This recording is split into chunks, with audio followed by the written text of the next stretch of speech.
Pakinggan na sa December 2 ang pinakabagong Christmas Station ID ng ABS-CBN na taong-taong inaabangan ng mga solid kapamilya. Pinamagatang Our Story Shines This Christmas.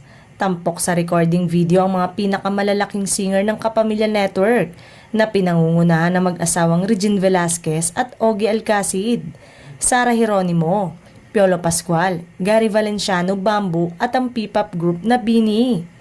Spotted din daw ngayong araw na nagre-recording ang Showtime host na pinangungunahan ni Vice Ganda, maging ang King of Primetime na si Coco Martin. Inaasahan na present din sila Jane De Leon, Janela Salvador, AC Bonifacio, Kylie Chari at Andrea Brillantes. Gayun din ang mga pinakamaningning na love team ng istasyon gaya ng tambalang Francet, KD Lex, Don Bell, Econin at Kim Pao.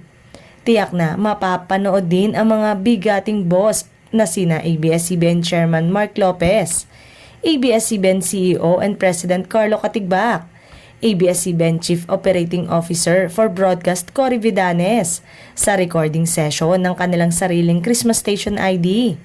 Nakatakdang ipalabas ang Our Story Shines This Christmas recording video pagkatapos ng pag-ere ng TV Patrol.